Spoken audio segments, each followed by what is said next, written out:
যিয়ে এই ভিডিঅ'টো পাব তেওঁৰ ভাগ্য পৰিৱৰ্তন হৈ যাব, কাৰণ এইটো ব্ৰহ্মাণ্ডৰ ৰহস্যময় মেছেজ হয়। যি আত্মাই এই ভিডিঅ'টো পাইছে তেওঁ বুজি লওক যে এইটো কোনো সংযোগ নহয়, এইটো আমন্ত্ৰণ হয়। এইটো কোনো কাকতলীয় সংযোগ নহয়, এইটো এটা সংকেত হয়। আৰু এইটো কোনো সাধাৰণ সংকেত নহয়, এইটো আপোনাৰ জীৱনৰ সকলোতকৈ ডাঙৰ আধ্যাত্মিক উত্থান পতনৰ আৰম্ভণিৰ সংকেত হয়। ব্ৰহ্মাণ্ডই আপোনাক এই ভিডিঅ'টোৰ মাজলৈ লৈ আহিছে, কাৰণ এতিয়া আপোনাৰ ভাগ্যৰ নক্সা পৰিৱৰ্তন হ'বলৈ গৈ আছে। ইউনিভাৰ্ছে এতিয়া আপোনাৰ সৈতে প্ৰত্যক্ষভাৱে কথা পাতিব বিচাৰিছে। ইউনিভাৰ্ছে আপোনাক কৈ আছে যে আপুনি দীঘলীয়া সময়ৰ পৰা সহ্য কৰি আহিছে। আপোনাৰ ভিতৰত নীৰৱতা মই শুনিছোঁ। আপোনাৰ আধৰুৱা প্ৰাৰ্থনাৰ ধ্বনি মই এতিয়া স্পষ্টভাৱে শুনিবলৈ পাইছোঁ। মই এতিয়া আপোনাৰ জীৱনটোক এটা নতুন দিশ দিবলৈ সাজু হৈছোঁ। যদি আপুনি এতিয়া এইটো শুনি আছে তেনেহ'লে ৰৈ নাযাব।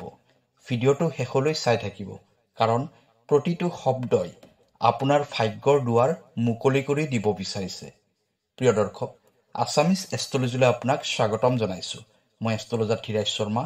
ভিডিঅ'টো শ্বেয়াৰ কৰি দিব আৰু কমেণ্টত লিখিব থেংক ইউ ইউনিভাৰ্ছ, জয় বজৰং বুলি।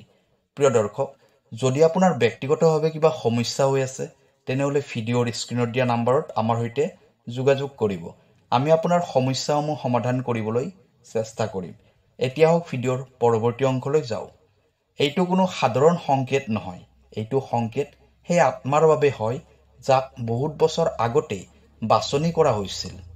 আৰু এতিয়া সময় আহি গৈছে আপোনাৰ জীৱনত যিবোৰ ৰৈ আছিল, যিবোৰ আধৰুৱা হৈ আছিল, সেই সকলোবোৰ পৰিৱৰ্তন হ'বলৈ গৈ আছে।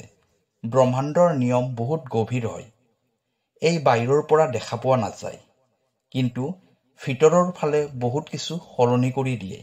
আৰু ব্ৰহ্মাণ্ডই যেতিয়া কোনোবা এটা আত্মাক নিজেই বাছনি কৰে তেতিয়া সকলোতকৈ প্ৰথমে সেই আত্মাৰ টোপনি কাঢ়ি লয়। আপুনি অলপ দিন আগৰে পৰা কিবা এটা বেলেগ ধৰণৰ অনুভৱ কৰিছেনে?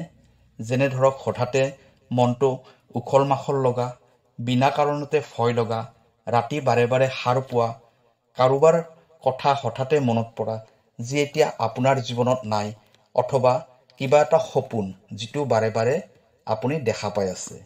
তেনেহ'লে বুজি লওক যে ব্ৰহ্মাণ্ডই আপোনাক এটা নতুন যাত্ৰাত পঠিয়াই দিব বিচাৰিছে। ইউনিভাৰ্ছে আপোনাক এটা কথা বাৰে বাৰে কৈ আছে যে আপোনাৰ সময় আহি গৈছে। কোনোবাই আপোনাৰ বাবে প্ৰাৰ্থনা কৰিছে। হ'ব পাৰে আপোনাৰ মায়ে আপোনাৰ বাবে প্ৰাৰ্থনা কৰিছে, অথবা কোনোবা এজন পূৰ্বজ যি এতিয়া এই পৃথিৱীত নাই, কিন্তু তেওঁলোকৰ আত্মাই আপোনাৰ বাবে প্ৰাৰ্থনা কৰিছে আৰু এতিয়া সেই প্ৰাৰ্থনা পূৰ্ণ হোৱাৰ ফালে গতি কৰিছে। সেইবাবে এই ভিডিঅ'টো চাই থকা প্ৰত্যেকজন ব্যক্তিৰে ভাগ্য পৰিৱৰ্তন হ'বলৈ গৈ আছে। ইউনিভাৰ্ছে এতিয়া আপোনাৰ সৈতে খোজতে খোজ মিলাই আগবাঢ়ি যাবলৈ সাজু হৈছে। কিন্তু ইয়াৰ বাবে এটা চৰ্ত আছে। আপুনি নিজৰ ওপৰত ভৰসা ৰাখিব লাগিব। সেইবাবে সম্পৰ্কৰ আঘাতবোৰ বাৰে বাৰে সহ্য কৰাৰ প্ৰয়োজন নাই। যিবোৰ মানুহে আপোনাক ভাঙি চিঙি আঁতৰি গৈছে, তেওঁ আপোনাৰ শিক্ষক আছিল। তেওঁ আপোনাৰ আপোন কেতিয়াও নাছিল। এতিয়া আপুনি তেওঁ আঁতৰি যোৱাৰ কাৰণটো বুজি লওক। ইউনিভাৰ্ছে তেওঁলোকক এই কাৰণেই আঁতৰাই দিয়ে, কাৰণ যাৰ সৈতে আপোনাৰ ভাগ্য জড়িত হৈ আছে তেওঁক আনিবৰ বাবে ঠাইখিনি খালী কৰাৰ প্ৰয়োজন আছিল। আপোনাৰ জীৱনৰ পৰীক্ষা এতিয়া অন্ত হ'বলৈ ধৰিছে। আপোনাৰ আত্মা বহুত মজবুত হয়, কিন্তু আপুনি নিজকে দুৰ্বল বুলি মানি লৈছিল। ইউনিভাৰ্ছে কৈ আছে যে আপুনি সেইজন আত্মা হয় যাক ইউনিভাৰ্ছে সকলোতকৈ কঠিন ৰাস্তাত লৈ গৈছিল। কাৰণ ইউনিভাৰ্ছে আপোনাক সাধাৰণ নহয়, মহান বনাব বিচাৰিছিল।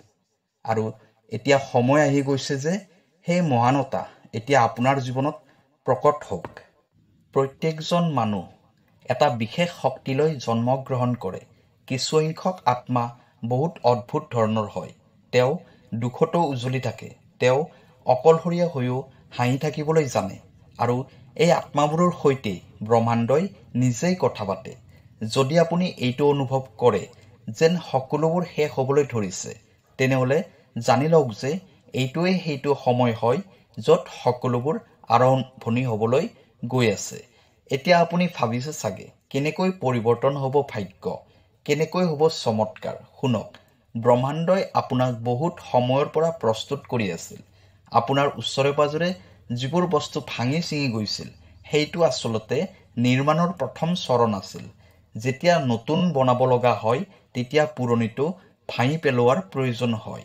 আপুনি যি হেৰুৱাইছে সেইটো প্ৰয়োজন আছিল, কাৰণ যিটো আহি আছে সেইটো আগতকৈ 1000 গুণ ভাল।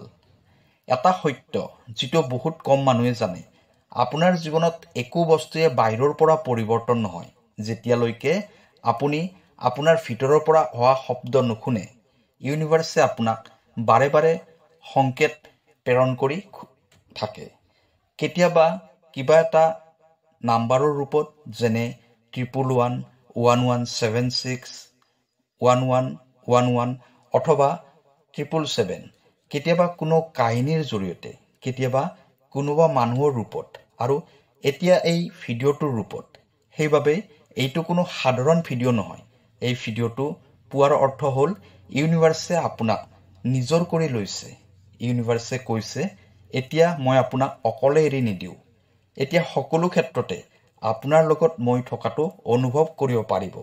এতিয়া আপুনি সেইবোৰ ৰাস্তা দেখিবলৈ পাব যিবোৰ ৰাস্তা এতিয়ালৈ ক'ৰবাত লুকাই আছিল। আপুনি যিবোৰ বস্তুৰ বাবে কান্দিছিল, এতিয়া সেই সকলোবোৰ বস্তু সুখ আনন্দ হৈ ঘূৰি আহিব। আৰু যিবোৰ মানুহ আপোনাৰ ওচৰৰ পৰা আঁতৰি গৈছে, তেওঁলোক যোৱাটো আপোনাৰ বাবে আশীৰ্বাদৰ নিচিনা লাগিব। এতিয়া আপুনি এই 3টা কাম কৰিব আৰু চাওক ভাগ্য কেনেদৰে পৰিৱৰ্তন হয়। প্ৰতিদিনে ৰাতিপুৱা চকু মেলিয়ে কওক, মই ব্ৰহ্মাণ্ডৰ সৈতে জড়িত হৈ আছো, মই সাজু হৈছো। প্ৰতিদিনে যিকোনো এটা বস্তুৰ বাবে ধন্যবাদ দিব। সেই বস্তুটো সৰুৱে হওক নাইবা ডাঙৰেই হওক। নিজকে এটা প্ৰতিশ্ৰুতি দিয়ক যে এতিয়া মই আৰু নিজৰ বিষয়ে কেতিয়াও বেয়াকৈ নকওঁ। মাত্ৰ এইখিনিয়ে যথেষ্ট। ইউনিভাৰ্ছক আপোনাৰ বিশ্বাসৰ প্ৰয়োজন আছে। আৰু এতিয়া এটা মহত্বপূৰ্ণ কথা, কেৱল সেইজন ব্যক্তিহে বুজি পাব যাক ইউনিভাৰ্ছে বাছনি কৰিছে। আপোনাৰ ভিতৰত সেই চুম্বকীয় শক্তি আছে যিয়ে অসম্ভৱকো সম্ভৱ কৰি তুলিব পাৰে। আপোনাৰ স্পৰ্শ, আপোনাৰ চিন্তাধাৰা, আপোনাৰ কম্পন এতিয়া ব্ৰহ্মাণ্ডৰ সৈতে প্ৰত্যক্ষভাৱে সংযোগ ঘটিছে। এতিয়া আপুনি কেৱল ক'ব লাগে, মই সাজু হৈছো। মোক যি দিব বিচাৰিছে দি দিয়ক। ইউনিভাৰ্ছ, মই সম্পূৰ্ণ হৃদয়েৰে স্বীকাৰ কৰি লৈছো। ব্ৰহ্মাণ্ডই এতিয়া আপোনাৰ বাবে 3খন দুৱাৰ খুলি দিছে। প্ৰথম, আৰ্থিক সমৃদ্ধি। দ্বিতীয়, সঁচা প্ৰেম আৰু আত্মীয় অনুভৱ।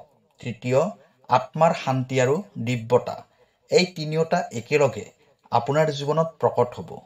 কিন্তু যেতিয়া আপুনি বিশ্বাস কৰিব যে আপুনি ইয়াৰ যোগ্য হয়, তেতিয়া মনত ৰাখিব যে আপুনি সাধাৰণ ব্যক্তি নহয়।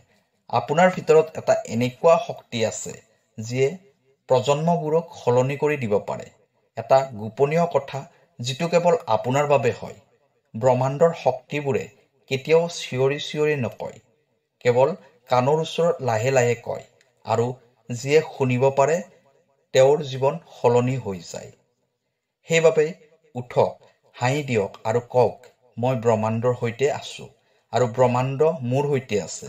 এতিয়া মোক কোনেও বাধা দিব নোৱাৰে। আৰু এতিয়া আপুনি জীৱনৰ ঘাত প্ৰতিঘাতবোৰ দেখিলে ভয় নাখাব, কাৰণ আপুনি অকলশৰীয়া নহয়। ব্ৰহ্মাণ্ড আপোনাৰ লগত আছে। এটা অদৃশ্য শক্তিৰ দৰে ব্ৰহ্মাণ্ড আপোনাৰ লগত সকলো সময়তে থাকিব। আপুনি য'ত যাব ৰাস্তা নিজে নিজে তৈয়াৰ হৈ যাব। যিবোৰ ভাবিব লাহে লাহে সেইবোৰ বাস্তৱ হ'বলৈ ধৰিব। কাৰণ যিয়ে এই ভিডিঅ'টো পাইছে তেওঁৰ ভাগ্য এতিয়া পৰিৱৰ্তন হৈ গৈছে। প্ৰিয় দৰ্শক, ভিডিঅ'টো আপোনাৰ কেনেকুৱা লাগিলে জনাব। কাইলৈ আকৌ লগ পাম অন্য এটা ভিডিঅ'ত। ধন্যবাদ।